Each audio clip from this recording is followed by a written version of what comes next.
such a time as this. And welcome to Roundtable for such a time as this. News Roundup, November 16th, 2022. Welcome to all.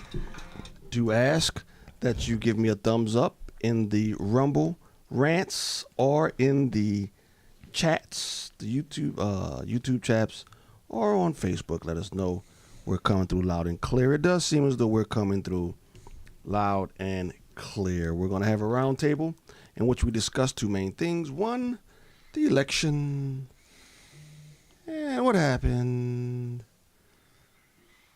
and what didn't happen. And then we'll get to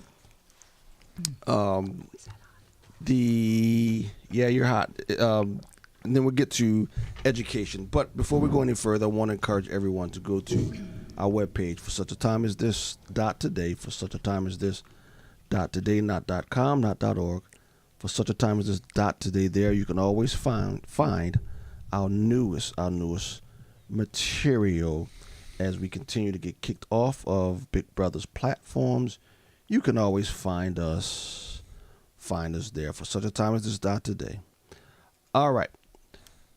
Roundtable tonight, we have Sir Ben, Professor Abby, and Professor Vicki. How are we all doing? Oh, you're a sir tonight. I guess so. How did that happen? I don't know. It happened just on the fly. You've got a knighthood. Yes, I do. The knighthood. Thank you, Denise, for coming through on YouTube. So let's start off with the election.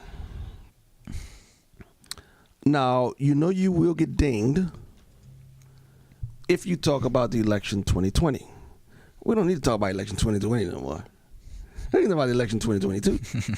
Now, they haven't told us on the YouTube standards that you can't talk about election 2022. I mean, you can't talk about the election. What's wrong with these people anyway?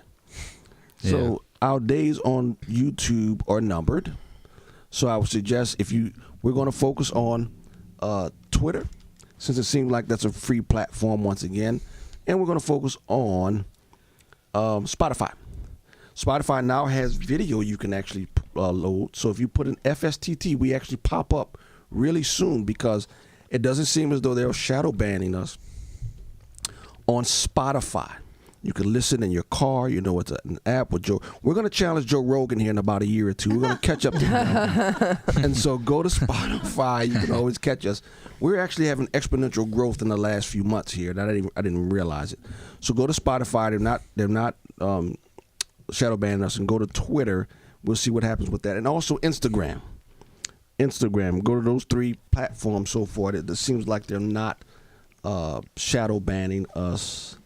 And we're on BitChute and Gab, too. We're on BitChute and Gab, too. I know we're on Gab. BitChute, that's really tough. So, all right. I don't know how to use that. BitChute, I have trouble. I don't know, but if anyone out, I upload to there. All right, so first video tonight is going to be Miss Carrie Lake in Arizona. What is, before we play the video, I want to, what have you guys heard of? I mean, it's hard to keep up with going on. But last I heard, the race was called for Hobbs. Correct. So here's Jesse Water. I think it was an hour. Carrie Lake was on Jesse Waters hours before they actually called it, I think. Here we go. Oops. What's going to happen? Oops. Sorry. Here we go. Technical difficulties. User problem. Here we go. What's going to happen when we hear about this vote dump in about, I don't know, minutes? It could be. Carrie. I don't know. We think we should be in good shape. There's look at my notes, 158,000 ballots that have not been counted yet, and 94,000 of those are in Maricopa County where they took our sacred vote. and they just made a mockery of it. It's outrageous, Jesse, what happened. I had a man come up to me at breakfast yesterday and said, I showed up to vote. There was a 3-hour line. They said the tabulator machines were not working. I drove across the way and went to another 15-minute drive to another center, and the printers weren't working. They had no toner in them. I drove another 20 minutes and finally voted. It was a half-a-day odyssey to cast my vote, and we're getting thousands of people reaching out saying the exact same thing. We don't know how many people just finally gave up because it was so hard to vote, and when they did get to the front of the line, only to find out the tabulator wasn't going to count their vote. It was going to be brought downtown, put it in a bin, and we'll bring it downtown and we'll count it later. It's an embarrassment, and I'm going to fight for the people of Arizona that everybody's vote is counted. This is sacred. This is outrageous what they did here in Maricopa County, and the people that were supporting me, they knew were showing up on Election Day, and I don't know if there's any malicious intent to the mockery they made of the people who showed up to cast their vote, or if this is just complete ineptitude, but either way, it's got to stop. Arizona will no longer be the laughing stock of elections around the world. Third world countries run elections better. If she comes out ahead at the end of this thing, how would you legally go about challenging this? Well, I can't imagine our version of Joe Biden, Katie Hobbs, would win because she didn't even campaign. She hid in her basement. She's a twice convicted racist. I don't believe that people of Arizona would vote for her and that she would win. But if that's what happens at the end of the day, how do you certify an election that is this botched? And she's the one that would certify her own election where it was botched, where the machines didn't work in more than a third of the polling centers. I don't know how we remedy this, but the people of Arizona are furious. They're reaching out to us by the thousands saying, I don't think my vote even was counted. I didn't even get a chance to vote. There were so many hoops to jump through. I had to go because my daughter had a track meet, or my work wasn't going to give me 4 hours off to 6 hours off to vote. It's outrageous what happened. We had lines that were 3 and 4 hours long in retirement areas where people were old. And all of this happened in Republican areas. My area where I was going to vote, the printer didn't work. There wasn't enough toner in the printer. So I went to a liberal part of town and got right in and out in about 15 minutes. It's funny how that works in Arizona. Yeah, I mean, if Katie...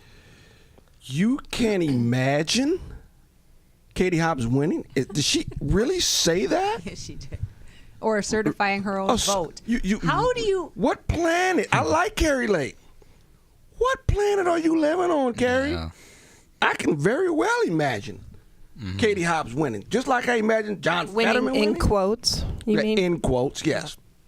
Just like I can imagine John Fetterman winning, and just like I imagine Joe Biden winning. Come on. See, that's the problem I have with Carrie Lake. She kept saying, oh, we're going to win. Oh, we're good.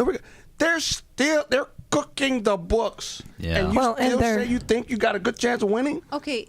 Oh, go ahead. I'm sorry, Vicki. No, go ahead. No. No. Oh, gee.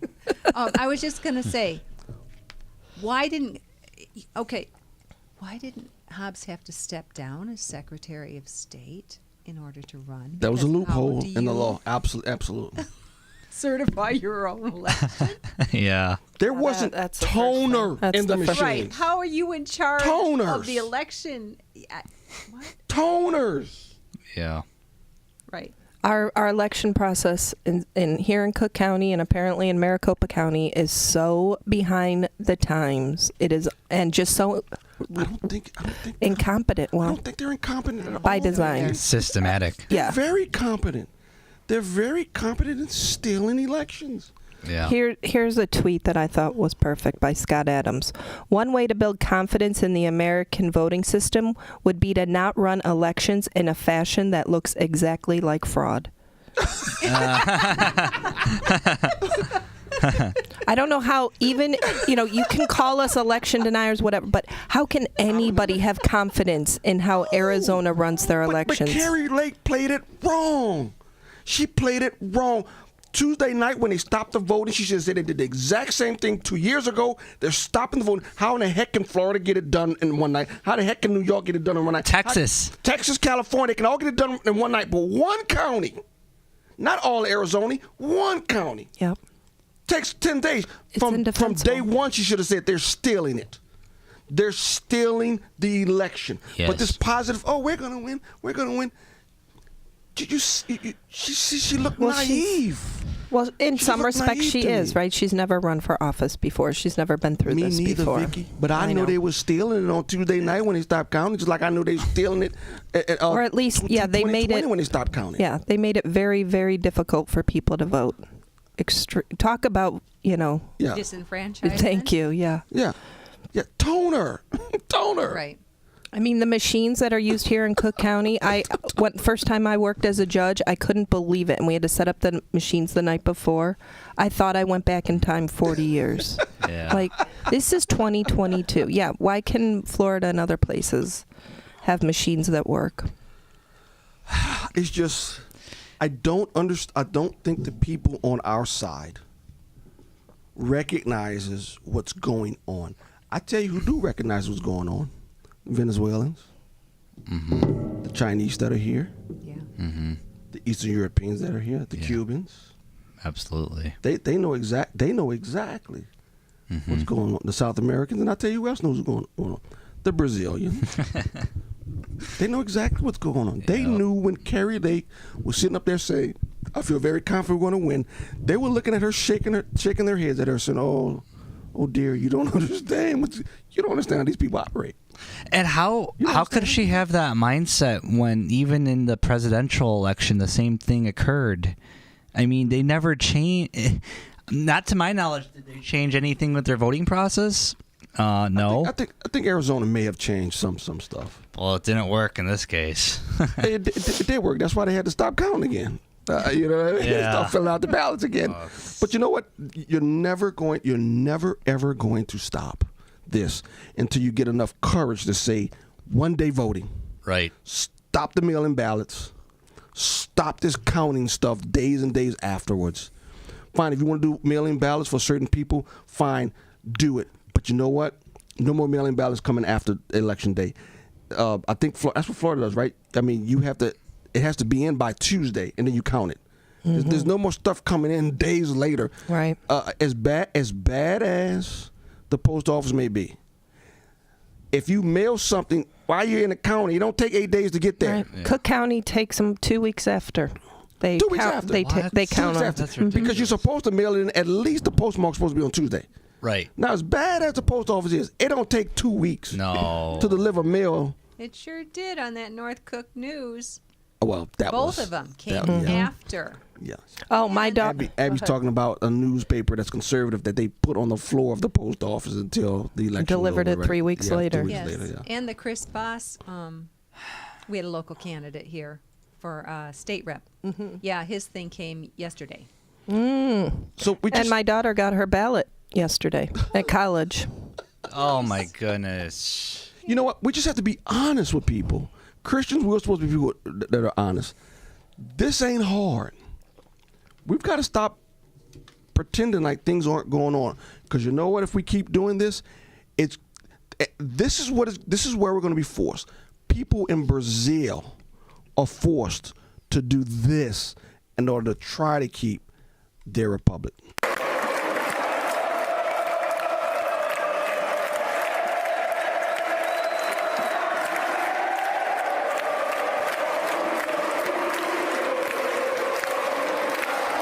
This is what we're going to have to do if we don't have the courage. If we don't have the courage to stop it, we are going to be Brazil.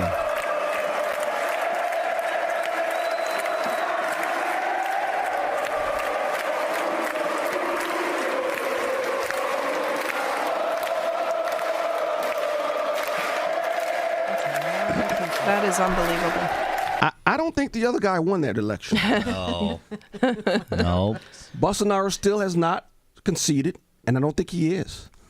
He's got to be willing to take this right here and go to the mats.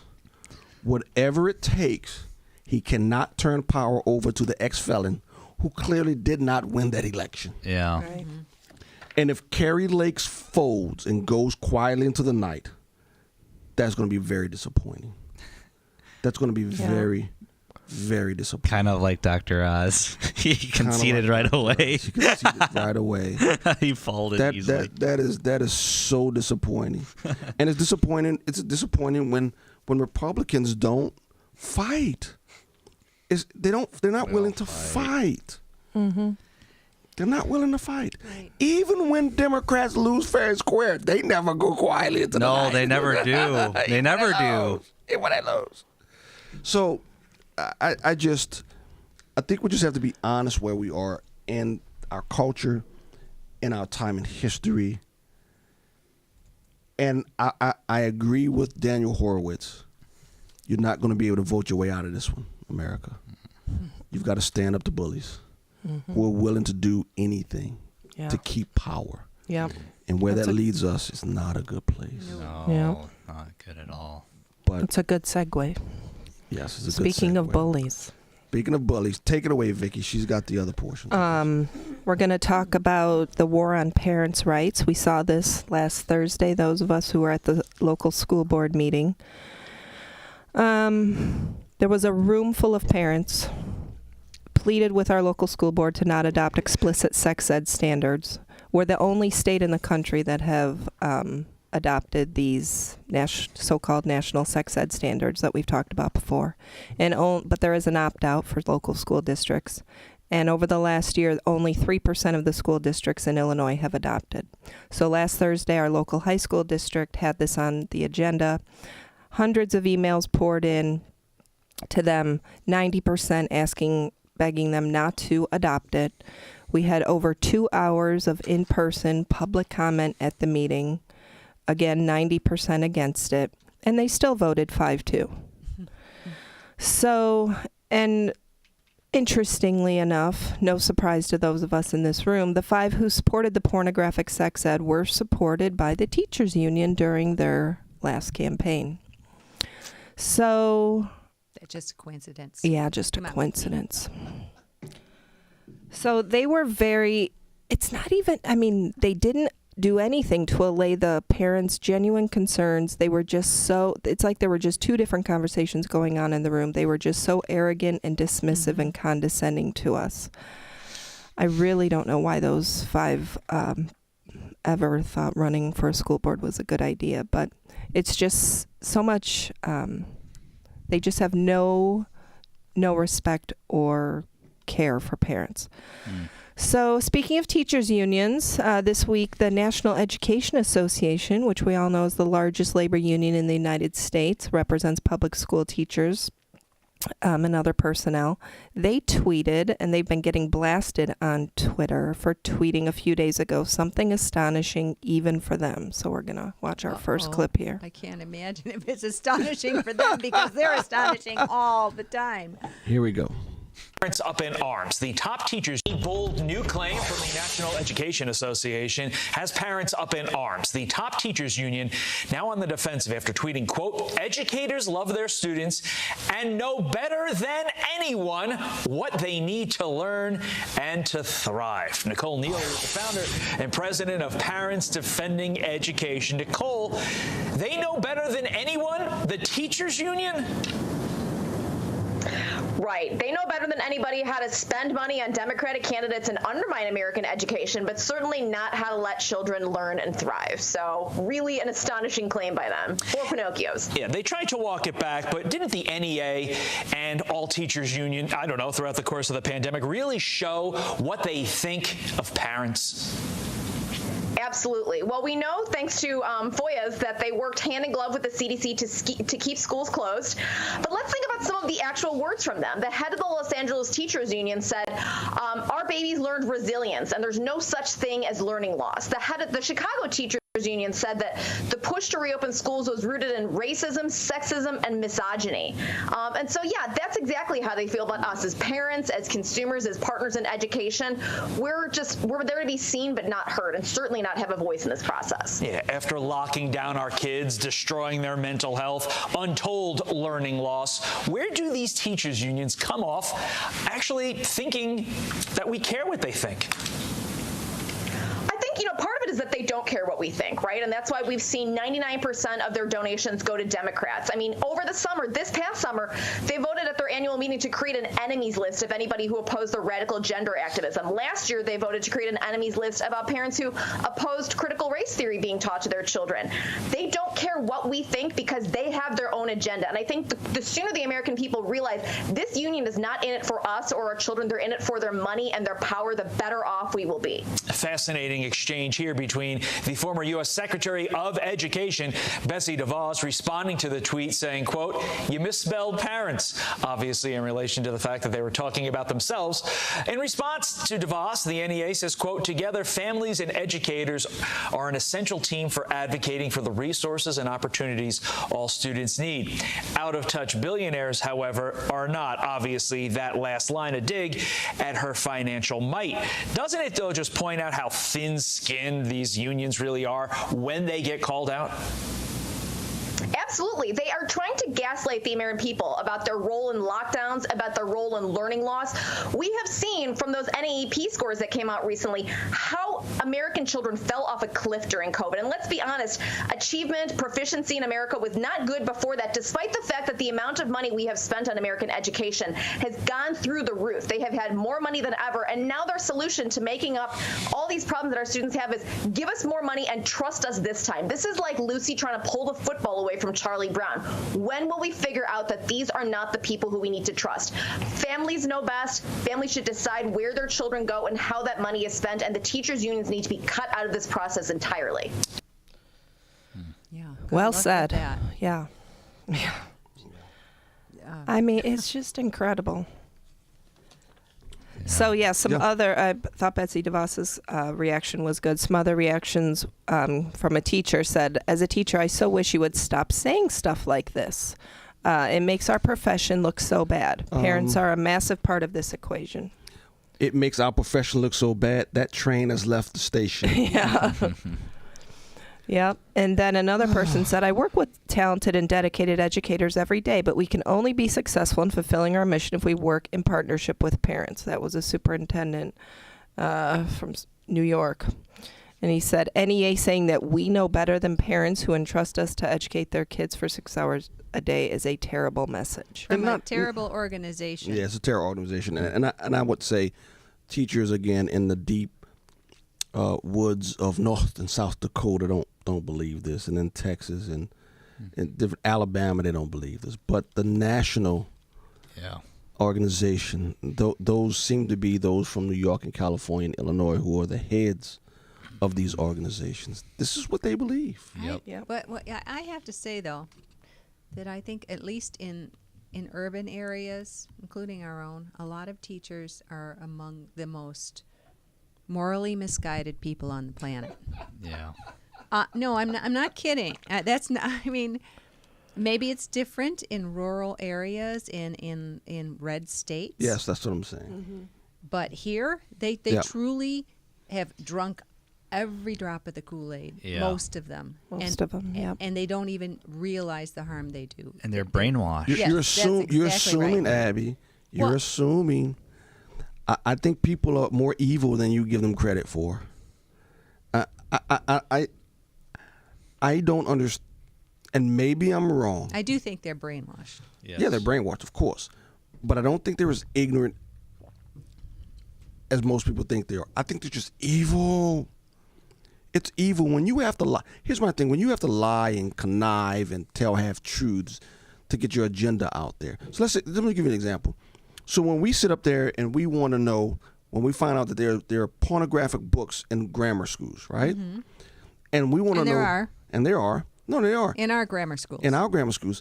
And I say, who made the decision to do this? And the superintendent says, well, we're not going to tell you. Mm-hmm. And nobody wants to release the name. My thing is, if you really thought this was a good idea, why not attach your name to it? Mm-hmm. Why the secrecy? Mm-hmm. If you really think there's nothing wrong with it, why hide? Mm-hmm. The mere fact that they're willing to hide, I believe there's a conscience sake they're saying they know it's not right. They know it is not right. If you truly believe this, and there's certain people on our school board and whatnot, mm-hmm. then you know what? then answer the emails. Put your arguments out there. Tell everybody. Release the curriculums. Answer all the stuff. That's what we do. How many times people email me, blasting me, and I simply ask them a question. What part of this do you advocate for? Which one? The teaching 6-year-olds the difference between the sexes and stuff? I don't even like saying this stuff. What part is it? I don't mind engaging. Mm-hmm. You call me kooky about God, I start talking about creation. Who put the sun in the sky? You don't have to hide.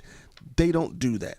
And I think the second you behave in such a way, Abby, I think deep down they know. If you put that book in kids' hands and you really thought it was a good idea, put your name on it. Yes. Yeah. Go public. Right. But they don't. They don't. Well, they also think that we're a bunch of Neanderthals. Oh, that that's for certain. Don't Right. know what's best for kids. Oh, that's for I certain. mean, they're so arrogant. Very most of them. Yeah, they think they're Of course. the elite on a mission to educate the rest of us. Of course. Usher in a brave new world. Yeah.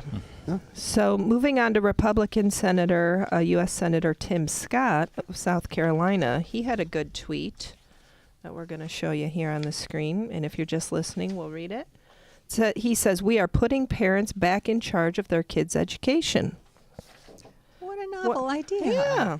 But Representative with Eric that. They lost the Senate. Swalwell from California, he didn't like that at all. And he tweeted, "Please tell me what I'm missing here. What are we going to do next? Put parents in charge of their own surgeries? Clients in charge of their own trials?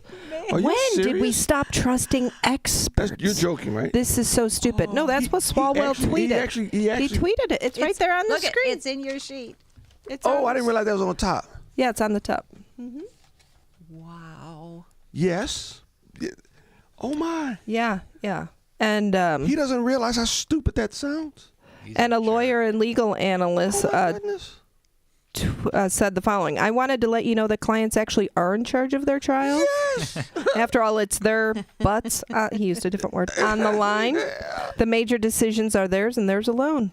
And yes, parents are in charge of their kids and their education." And lawyers will actually work for you. You don't work for the lawyers. Correct. Right. Oh my. And the majority leader of the Missouri Senate said Oh my God. that it might be the most asinine comparison and general view of a parent's role in their own child's education that I have ever seen publicly stated. Is it any wonder more and more parents are fighting for more choice than ever before? That is And then this other person said, "We stopped," the president of Parents Defending Education, Nikki, said, "We stopped trusting experts when they locked our kids out of classrooms, tried to force feed them propaganda, and proved that their political agendas were more important than our kids' well-being." I stopped it long before that. Yeah. But yes, Yeah. I agree. You know what? As I said before, I thought you were joking. I didn't realize that was the top. As I said before, there's only one thing worse than being the fool in the room. What's that? Not knowing. Not knowing you're the fool in the room. Yeah. He doesn't realize how foolish that tweet is. Yeah, oh to put my. that in Oh my. That is insane. in writing.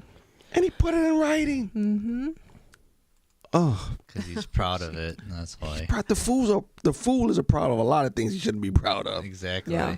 Oh wow, that is That amazing which to me. is, yeah. That is amazing idiotic. to me. So, as we talked about a little, there were mixed returns, obviously, with the midterm elections, right? We didn't get the red wave that many people were predicting. Mm-hmm. But the good news is, so we're going to have some good news going forward here in the round like table.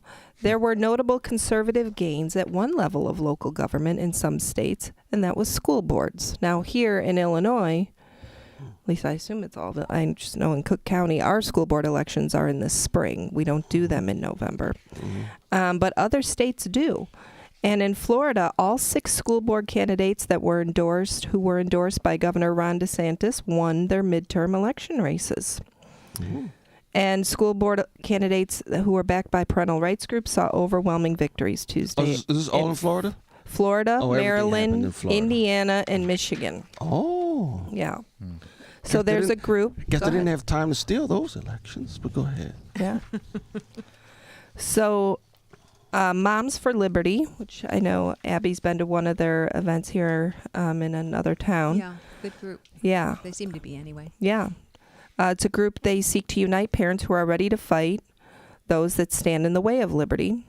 They reported on their Facebook page that there was the flipping of multiple school boards with candidates endorsed by the group at times securing up to 4 seats on individual school boards. And most school boards have 7 seats, so 4 gets you the majority.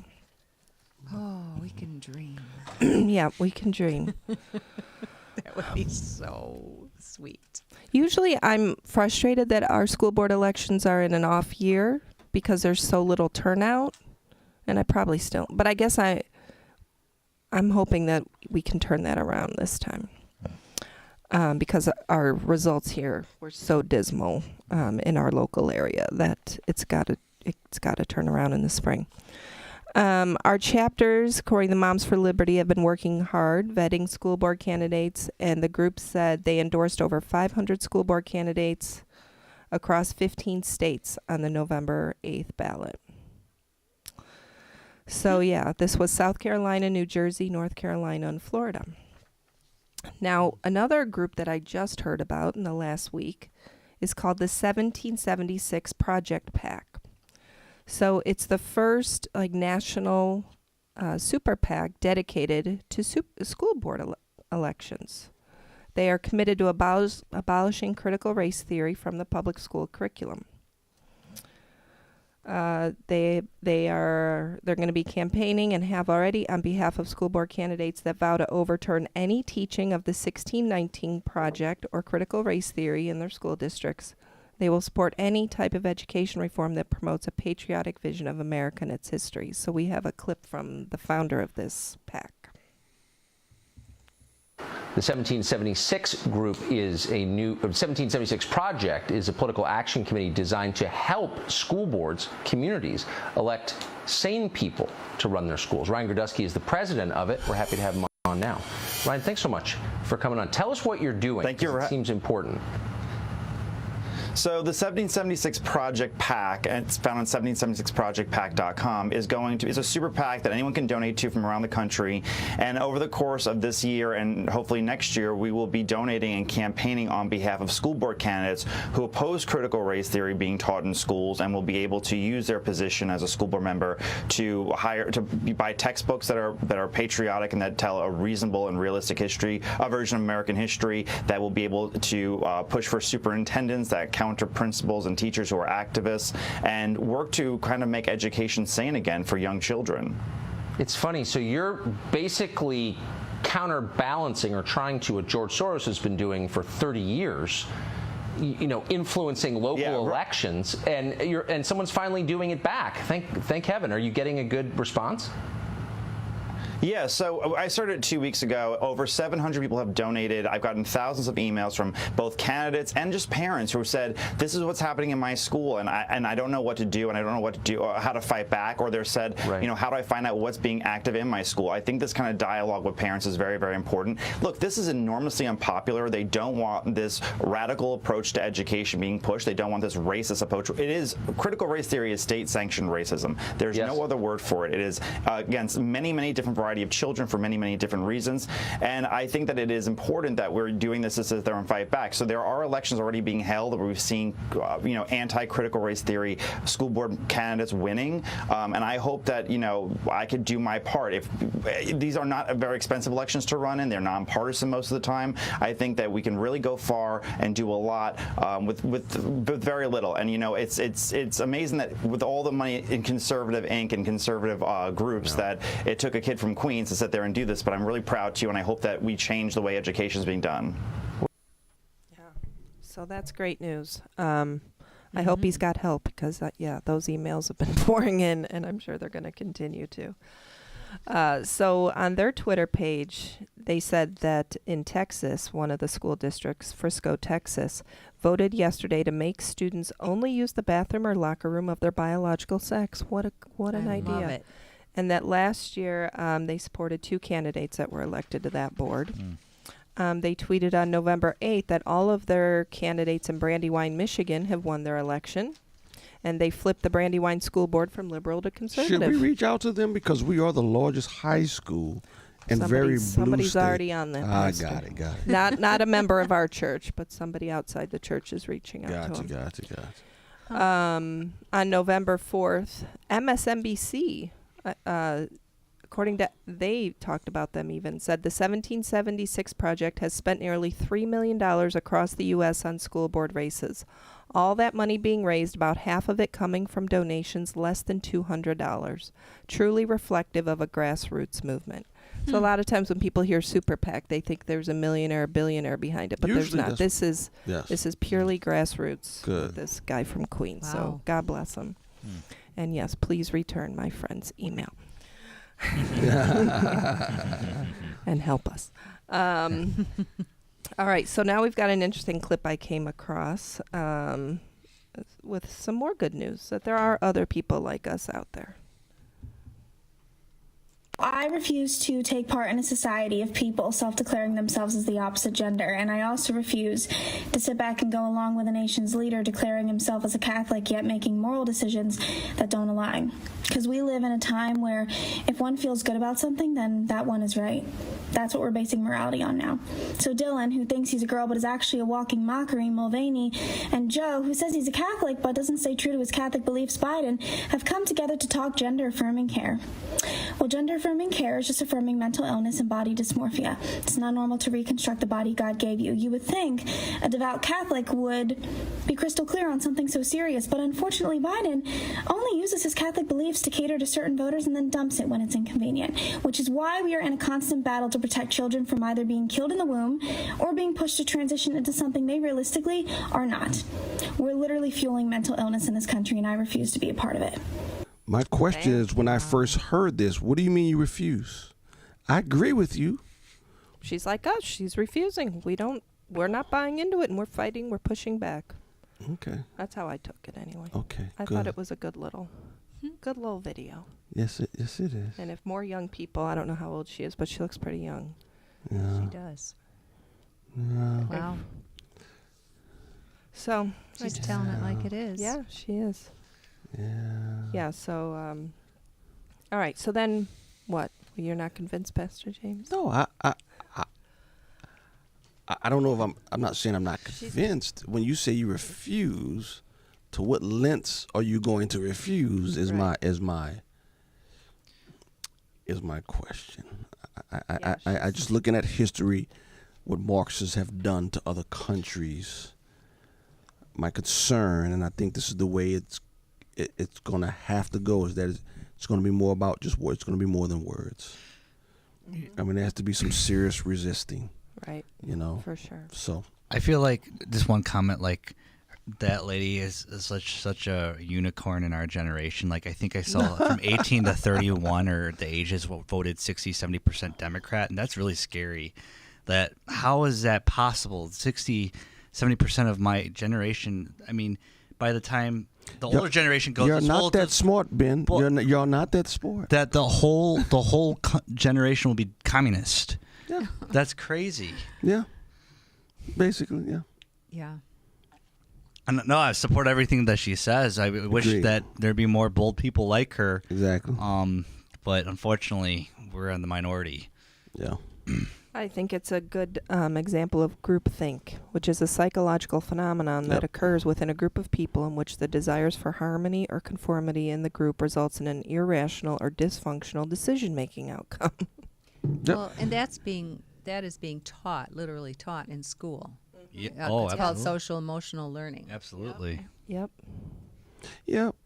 And dissenters are not allowed. We saw that years ago in our high school, the girls who complained about the locker rooms being open to the opposite sex, they were told something was wrong with them. Yep. And if they didn't like it, they could walk down the hall to the nurse's office with their gym clothes to change. Yep. Just the bullying has been going on for years. Yep. All right, so back to good news.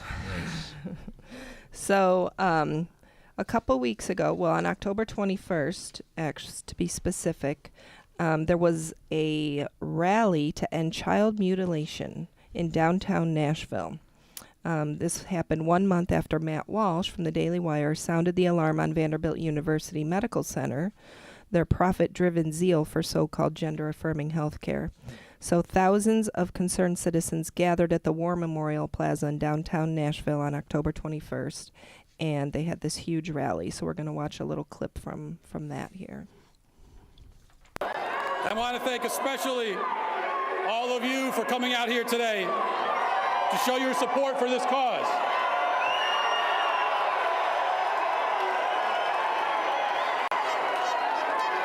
Now, these people here, they don't want you to hear what we have to say because they're cowards. They can't engage in the argument. All they could try to do is shut us down and silence us, but it's not going to work. We're still here. We're not going anywhere. We're still here. So what is the cause that we are here for? It's very simple. We are here to fulfill one of our most fundamental obligations as Americans, as adults, as human beings, and that is to protect our children. That is why we're here. If we will not stand up for them, then who will? If it's not us, then who stands for them? The people out there shouting, they're not going to stand for the kids. They stand for victimizing and preying upon kids. So it falls to us. Now, here's the fact of the matter. There is in this state and all across the country a conspiracy to target and indoctrinate our children into the cult of gender ideology, a cult which fosters delusion, intentionally creates an identity crisis in young, impressionable kids. It's a cult which convinces them that gender doesn't exist, that they have no identity. It's a path to confusion and despair. Now, for years, this has been happening right here in the state of Tennessee, not far from where we currently stand. As my team and I uncovered, Vanderbilt Hospital got into the gender transition game because it's, quote, a big moneymaker. Those are their own words. And soon they were drugging and mutilating adults as well as children. Now, let me ask you guys this. As Tennesseans, do we believe in castrating children? Do we believe in that? No. Do we believe in drugging and mutilating kids? They believe in it. We don't. Are we going to allow this in our state? Are we going to do what they want us to do, which is sit back in silence and allow our kids to be victimized? Are we? Now, I have 4 kids, and I have 2 more on the way. And like so many of you, I live every day constantly aware of the world that's out there, of these people who want to prey upon my kids. My kids have no idea, what these people will try to do to them. It's not fair. It's not right that our kids live in a culture and a country like that. But here's the thing. I'm not going to leave it to my kids to fight this fight. We don't leave it to our kids. We stand up and we fight. Okay, it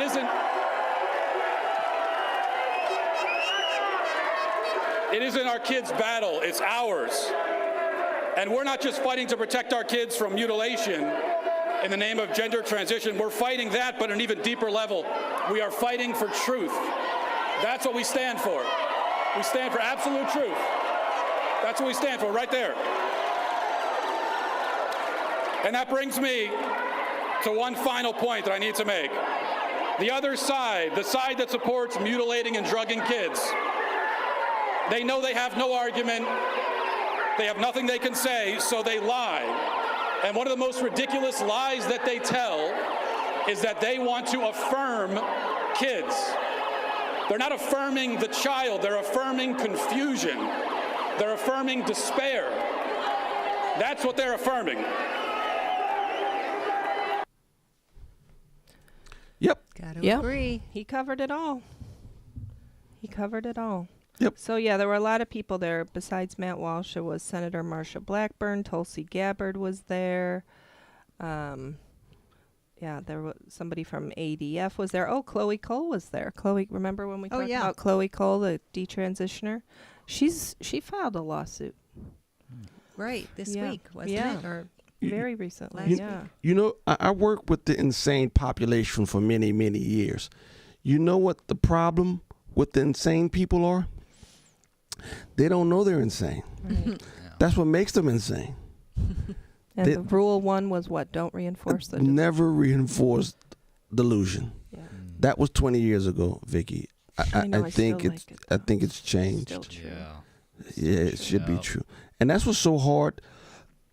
It was so hard to deal with people insane because they've gotten to a point to where you can say, dude, you can't fly like a bird. And their response is, yes, I can.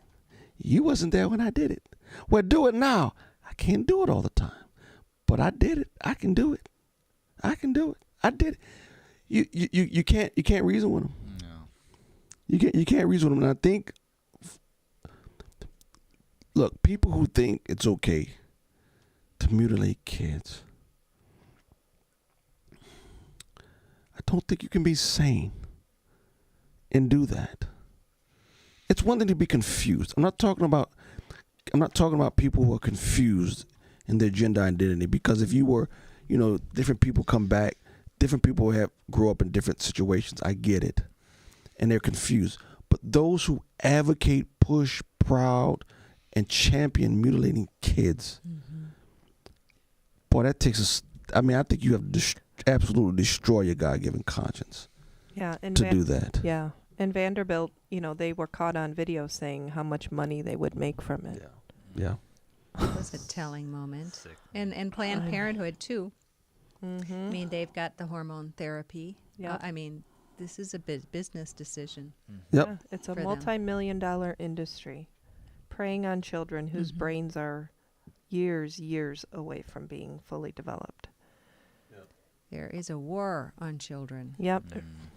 Yeah, Satan has always loved to mutilate and kill children. Yeah.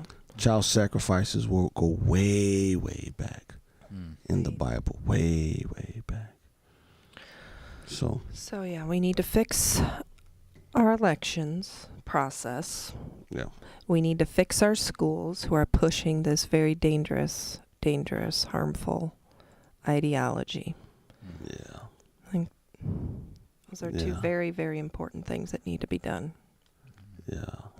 It is. Agreed. It is difficult. It is difficult.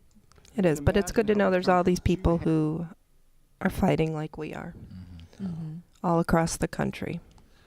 But, I think, here's one thing I will say. If you're trying to convince insane people that they're not insane, you're going to lose that. You mean convince them that they... Convince insane people that they're insane. Okay, got it. I think once you've gotten to that point, the concept of being a reprobate has gotten into... You just got to defeat them. It's Romans 1. Well, right. Yeah, you have to just defeat them. And the people who are left sane in the world, you got to say, hey, they're insane. Let's stop negotiating with them. Yeah. Right. They're insane. Yeah. And I'm not sure that conservatives... Matt Walsh has gotten there. Oh, he's there. He calls it their delusions. But you know what? The more and more I look at it, I'm looking at Fox News today, and they're talking about the missile that happened in Poland. Big deal, right? And they're talking about a lot of other things. I think Fox News has become very dangerous, not about what they talk about, but what they don't talk about. We're losing our republic in Arizona and Nevada. And I don't think, outside of Tucker, no one at Fox has talked about it. No, and if people try to, they cut them off immediately, and they're not invited back. I've never seen anybody outside of Tucker even bring it up. No, I mean, like if a guest. That's what I'm saying. Yeah. It's on purpose. Well, there used to be, and then they... Really? Yeah. Yeah, I don't. I and try not to watch. And now they're not invited back. Wow. Yeah. I forgot. I think. Yeah, I heard Paul Ryan's on the board at Fox now, and he's running some of the decisions there too. I wonder what his agenda is. Well, we know what his agenda is. Right? Controlled opposition. Yeah. Exactly. Yeah. Really, they want to make it look like it's opposition, but it's really not. Yeah. It's really not. Oh, it's so sad. So sad. But that's okay. We're good. Again, we're from a Christian perspective. We don't know what the future holds, but we know who holds the future. And as Christians, we are supposed to speak the truth in all areas. And let God handle the outcome. Anything else? Round table before we let these lovely people get back to their nights? No, I'm good. No. Good too. Thanks for joining us, everybody. Thank you. Good night. Good night. Good night. Oh, just to let everybody know, Wednesdays we will not be doing a podcast because it's the night before Thanksgiving and people are cooking and out of town, so we will not be here next week, but maybe the week after we will do another round table. Merry Christmas. What? How about Happy Thanksgiving? Yeah. Thanksgiving is not a holiday. Of course it is. It doesn't have its own music. It does. We're going to hear some of it this Sunday. So there. Well, you got to tell me. I don't know any Thanksgiving music, but okay. Happy Thanksgiving and Merry Christmas. See you all next time. Goodbye. Good night.